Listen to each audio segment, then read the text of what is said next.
Welcome back, strange crew. You are tuned into another trip through life's deep cuts. We hope you enjoy the ride.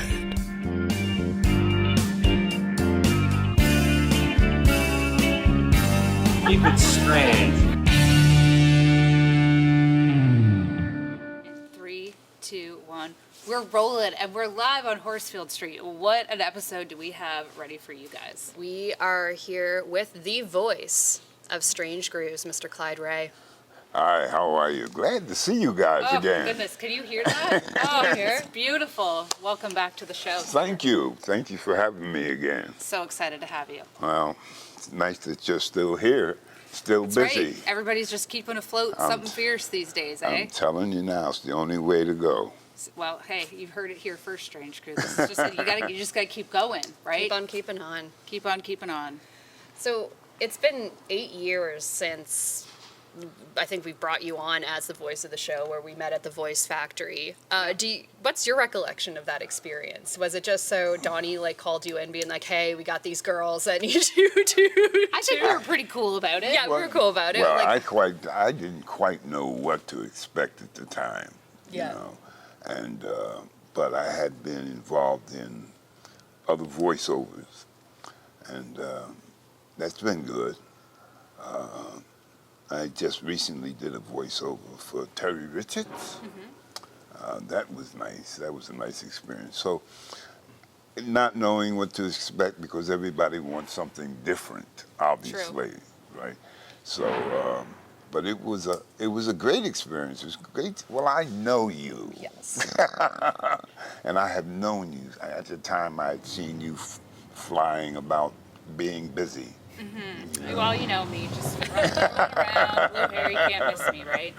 Can't miss me. Being busy, so it was a great experience and one I'm really grateful for.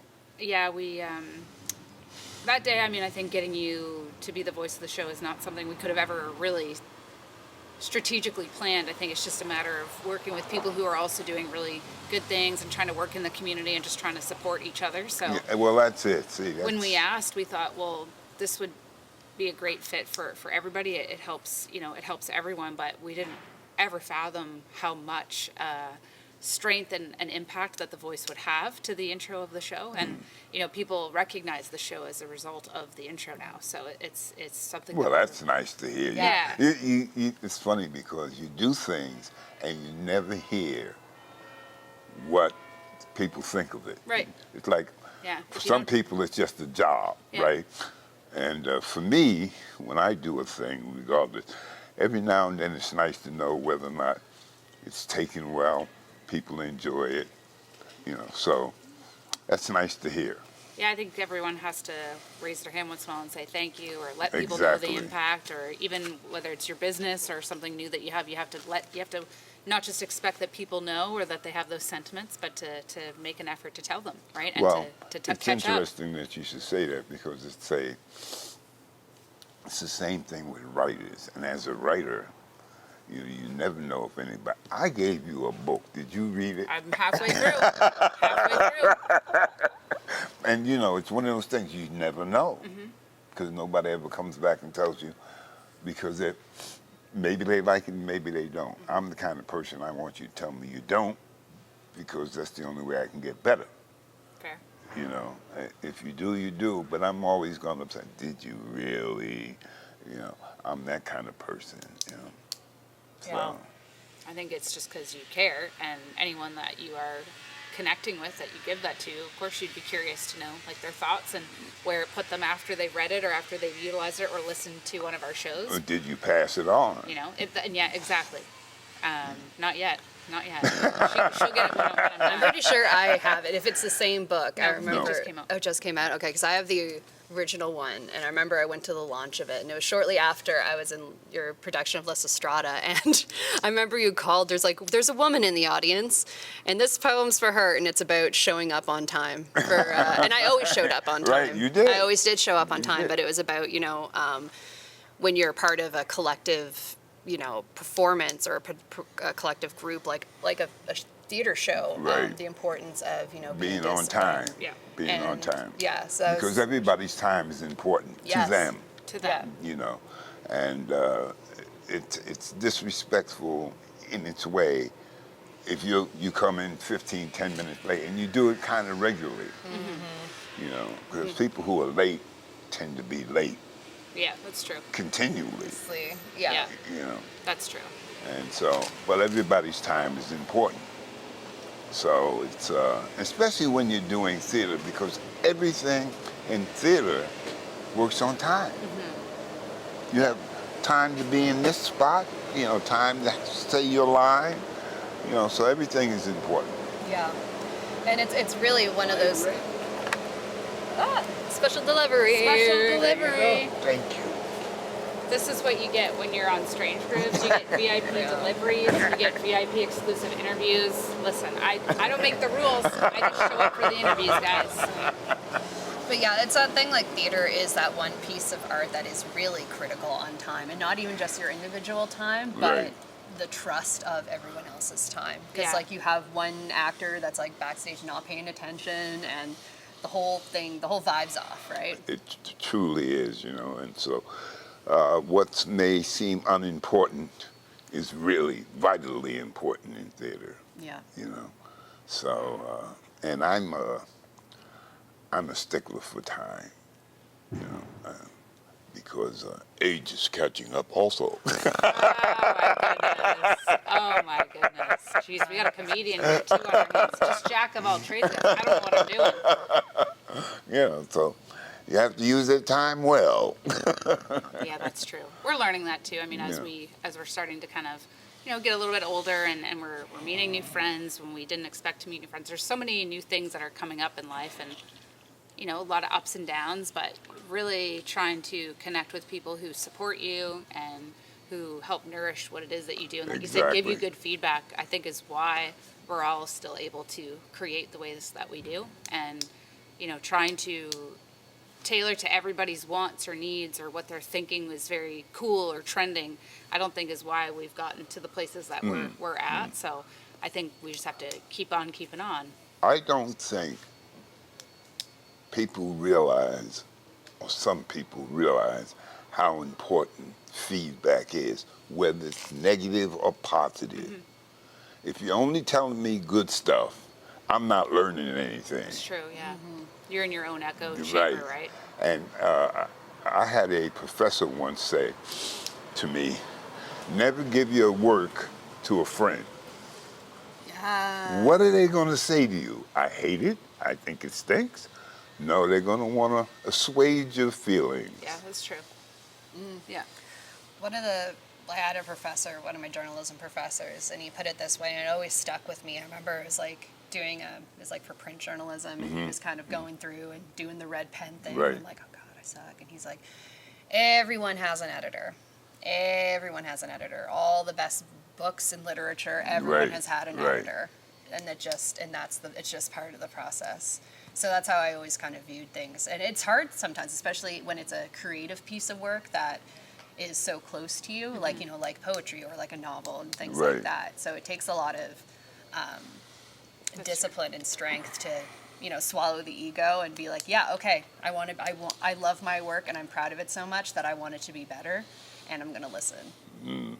That's I belong to a group back in Washington, D.C., and so called the Federal Poets. And these guys were serious about their work, serious. And I once had a gentleman stand up and say to me, it's not fair. And so everybody looked at him and said, what do you mean? What's not fair? Because everybody had to read everybody's work, right? He can read the telephone book and make it sound good. That was just one of God's gifts, okay? That's true, yeah. I had nothing to do with that, yeah. Yeah, that's true. Yeah. You know? It is true though, like you could read the telephone book. So, it's like, But that's not your fault. That was, exactly. we're blessed with that. Exactly. Blessed, yeah. Exactly. We can't, you know, create all the blessings that we have, right? Yeah. Yeah, but we have to be grateful for having them. That's right. That is true. Not take it for granted. No, You know, we're, if you're given a gift, then you utilize it correctly and hope that it's for the benefit of yourself and for others. I had our late friend Ken Tobias used to say, he said this to me once about writing. He's like, when you have a gift, whether it be songwriting or writing, he's like, even if it's you're struggling with it, you need to try your best to use it and leverage this in your life, because otherwise, when you return for the next round, you're going to want to be able to do it so bad, Right. and you're not going to be Right. able to. Right. So it's really nice reminder that when you have that, even if it's like whether you show it to nobody or to to the world, right? You got to exercise it. Well, it's like I tell my son, do the best you can with what you have. Yeah. that's good advice. You know, the best you can. Not everybody's going to win. And there's a word called being gracious. Know how to be a gracious person when you haven't won. You know, and I think a lot of times we forget that because we're in this society now with gimme, gimme, gimme, and it's for me, me, me. You know, and you have that at the top of the food chain down in the States.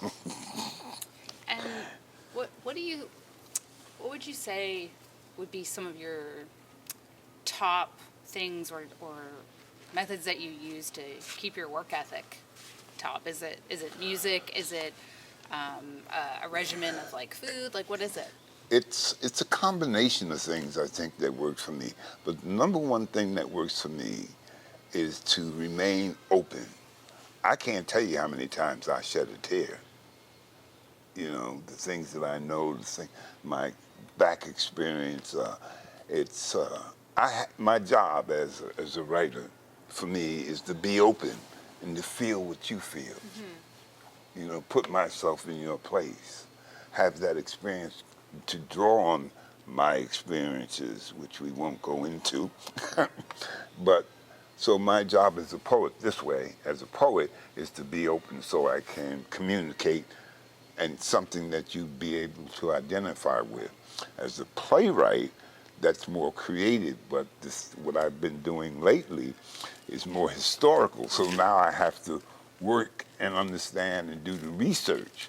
So there's several levels to how I work. I don't have just one way to work, but I do know one thing is that I have to sit down and do the work, you know, and that's even when I'm sitting out here, people might think I'm sitting out here sunning myself, right? I'm working. Yeah.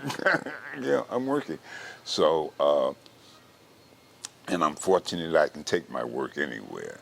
And when I'm really concentrating on something, a bomb can go off and I wouldn't hear it, you know, because I'm You're in that the zone, engaged, yeah. That's that good. engaged, you know. But and I don't have. I can be rather critical when I see other people not doing it that way. I understand that. You know, it's like, why don't you? Everybody doesn't work the same. Yeah. Now, that's intellect talking, but it still means I want to see you working hard, right? Yeah, it's good to be able to push people like that without being too, I don't know, persuasive, right? Yeah, Because right. they should want to have that ethic on their own. Because, like you said, reliable people, like you can get a lot more done when everyone's on the same page. Well, I do believe that I can tell you anything, but if you don't see me doing it, you won't believe it. Yeah, that's true. That's a good So point. it behooves me to be the light, if you will, Yeah. so that they see me doing it, they'll say, oh, that's how it's done, rather than me telling them, you know, because you can tell anybody anything, can't you? You can. Yeah, it's Yeah, talk, I mean, talk. Yeah, that's all people seem to And do it- is chirp and talk. But if you don't see them, then Right. they have no word. I lost for the word. They have nothing that would guide them for them to say, "Oh, that's how that's done. I see that. Oh, that's the correct way." Well, you can tweak it if you wanted to make it work for you, Yeah. but you see that person working. That's true. It's so fluid with creative people too, like the creative process, right? Like there's some people like you have your way, and then you have people that are so really regimented, where it's like 6 a.m. they're at the typewriter with Right, their Coca-Cola, right, and then, right. or then there's people that are like, they're like in flow state all day, and then it's like in the evening, that's when it all comes out, right? No, I'm just the opposite of that. That- I can wake up, like this morning, I woke up, the desire to do that work was there, right? I had a piece in my head I wanted to sit down and do. Now I can go wait until midnight, 3 o'clock in the morning. Oh, it's time, you know. Yeah. When the muse calls, Yeah, answers. yeah. When it calls, you Answer it. answer it because it will disappear, and nothing lasts forever. It doesn't. That's frightening. Well, I mean, I'd like to know what would people be like really surprised to hear about you that you'd want them to know? I have no answer for that, really. Ooh, we're keeping the mystery. I like that. I like that. I really, there are people who are so self-aware, right? My problem is, if it's not actually a problem, but my situation has always been fluid. I have had so many different occupations, and that's where the experience from writing comes from. Right. That I've had 75 different jobs, and I like to think that, I used to flip tires in Texas, but I worked on the Border Patrol for Immigration and Naturalization, right? I'm an ex-cop. And then I've always thought that working as an EMS was most important, So I have all this background. Right. And, but it's a part of experience that I can draw on, Yeah. so that this moment is what is important. Yeah. This moment, right? Not what's behind me, it's what's in front of me.